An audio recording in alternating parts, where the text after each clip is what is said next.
Sesuai janji saya untuk menghormati UII, saat tadi sudah matur sama Pak On juga sama Direktorat. UII adalah kampus yang didirikan oleh para ulama, para profesor, sehingga sudah seharusnya setiap makalah ilmiah itu ada referensinya, ada marojeknya. Dan yang dipakai di seluruh dunia, di semuanya, untuk ulumul Quran itu yang paling pokok pakai kitab Al-Itqan. Al-Itqan fi Ulumil Quran, karangannya Imam Suyuti. Sebelum saya terangkan teks persisnya, itu ada sekian problem dalam memahami Quran, terutama kalau lewat terjemah. Problem itu bisa gawat betul, bukan gawat-gawatan tapi gawat betul. Misalnya ada ayat begini dan terjemahnya pasti begini. Fa'ainama tuwallu fatamma wajhuh. Kamu menghadap mana saja, di arah manapun, di sana ada ridhonya. Itu kalau hanya pakai terjemah, tentu menjadikan kita sholat bisa menghadap ke timur, ke barat, ke utara, dan ke apa? Selatan. Saya cerita sedikit tentang asbabun nuzul. Memang tema sekarang tentang asbabun nuzul. Dulu Rasulullah SAW ketika di Mekah itu sholat menghadap Ka'bah. Tapi setelah pindah di Madinah, di mana Madinah itu ada komunitas Yahudi dan Nasrani, Rasulullah itu menghadap ke Baitul Maqdis, kira-kira 16 bulan. 16 sampai 17 bulan. Semua riwayat itu kisarannya hanya 16 sampai berapa? 17 bulan. Sehingga orang Yahudi itu bilang begini, Muhammad ini baiklah, meskipun dia membawa agama baru tapi kiblatnya masih ikut kita, masih baik kan. Setelah 16 bulan Nabi diperintahkan Allah untuk menghadap ke Ka'bah. Awal liwajhaka syatral Masjidil Haram. Maka orang Yahudi itu berontak. Berontaknya adalah kiblat mereka ditinggalkan. Cara berpikir orang Yahudi itu kiblat mereka ditinggal. Sehingga mereka bilang mawallahum an qiblatihim allati kanu 'alaiha. Apa yang menjadikan umat Islam berpaling dari kiblat Baitul Maqdis. Kemudian mereka provokatif betul. Ini perlu diperjelas. Provokatif. Bilang begini. Inna Muhammadan tahayyara fi din. Muhammad ini bingung dalam beragama. Sehingga habis ngomong A ngomong B, habis kiblat Ka'bah, kiblat Baitul Maqdis. Sehingga dalam banyak tarikh disebutkan peristiwa kiblat itu terbanyak melahirkan orang murtad, orang yang keluar dari Islam gara-gara provokasi orang Yahudi. Muhammad tahayyara fi din. Muhammad itu bingung dalam menentukan pilihan apa? Beragama. Kemudian walhasil singkat cerita akhirnya Nabi itu madhep Ka'bah.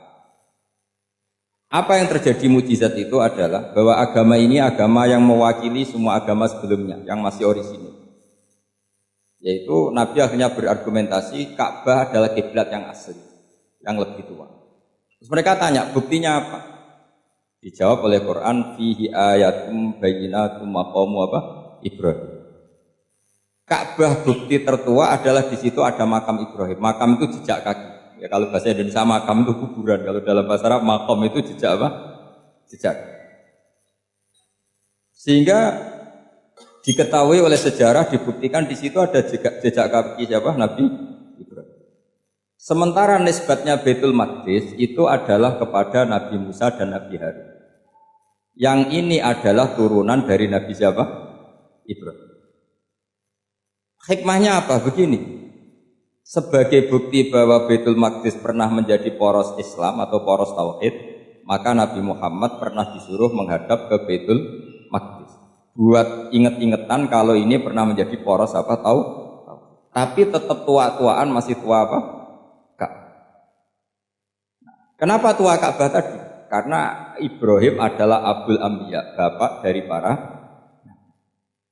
Dan di situ ada jejak kakinya. Fihi ayatum bayyinatum maqam. Bukti itu belum cukup. Dibuktikan lagi bahwa Ismail kecil itu hidupnya di Ka'bah. Kita tahu sa'i bainas Safa wal Marwah adalah karena Siti Hajar sedang mencari apa? Jadi ada bukti sekian, bukti empirik bahwa Ibrahim itu kiblatnya itu Ka'bah, bukan Baitul. Sehingga ada kata-kata fihi ayatum bayyinatum maqamu. Nah, tanpa ngerti asbabun nuzul, kamu akan mengartikan fa'ina ma tuwallu fatamma wajhuhu itu salah. Karena di situ kamu menghadap mana saja, maka di situ ada ridhonya.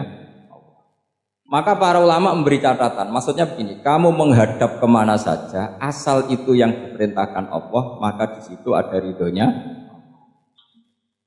Harus seperti itu maknanya, disesuaikan dengan konteks asbabin nuzul. Tanpa seperti itu tidak bisa. Dan masih banyak lagi kepentingan tentang asbabin nuzul. Jadi problem sekarang adalah banyak mufassir yang hanya mengartikan dari terjemah. Itu bahaya sekali.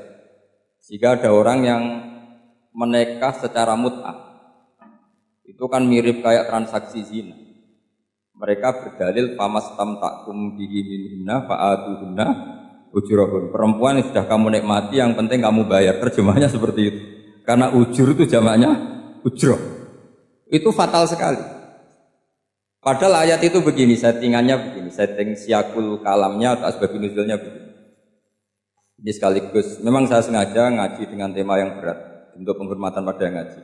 Kalau temanya ringan kan kayak TPG. Jadi ini supaya gue keren-kerenan, ini ada doktor Pak Oni pernah dekan Fakultas Hukum. Jadi kalau saya nanti salah tinggal ditangkap saja, gampang kan? Tapi nangkap saya berurusan dengan Tuhan. Jadi kalau orang dekat Allah itu yang tanggung jawab ke Allah. Jadi dia bisa menang di kepolisian tapi kalah di hukum Tuhan. Jadi kalau berhadapan-hadapan dengan saya. Begini asbabun nuzulnya begini.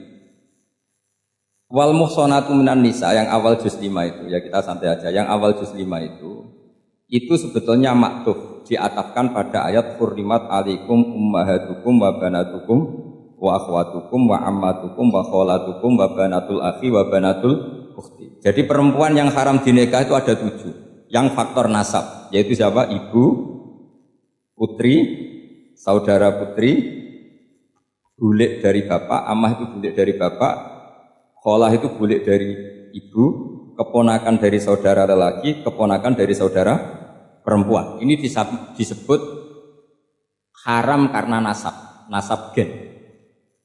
Kalau orang Jawa bilang hanya 4 karena ngitungnya bulik baik dari bapak maupun ibu. Kalau orang Jawa bilang kan bulik terus keponakan dihitung 1. Padahal ada keponakan dari saudara lelaki, ada keponakan dari saudara apa? Perempuan, wa banatul akhi wa banatul ukhti.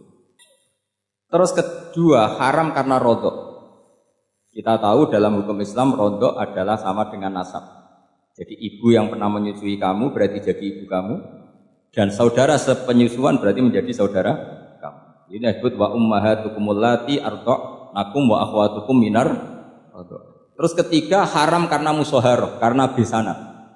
Jadi pagi ini misalnya saya nikah dengan Sri, bilang qabil tu nikaha wa taswijaha bil madhul madkur.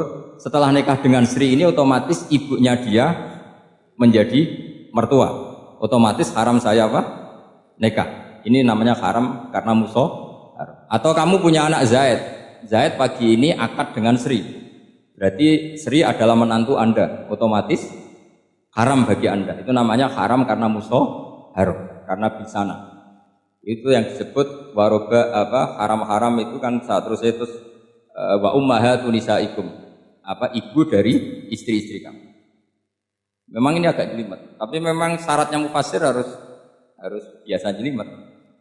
Jangan hanya nyari partai ayat-ayat untuk kepentingan partai. Wah, itu ngeri. Kacau Quran dipakai kampanye. Terus itu berarti sudah 3 kan? Haram karena nasab, haram karena rodok, haram karena musuh. Terus yang keempat ini, haram yang bukan karena sebab pada seorang perempuan, tapi karena istri orang. Disebut wal muhsanatu minan nisa. Haram menikahi perempuan yang masih milik orang lain. Nah, orang lain yang menikahi ini, istilahnya Allah adalah lelaki yang menikahi perempuan ini adalah lelaki sing muhsinina ghairu musafihin, secara nikah yang sah.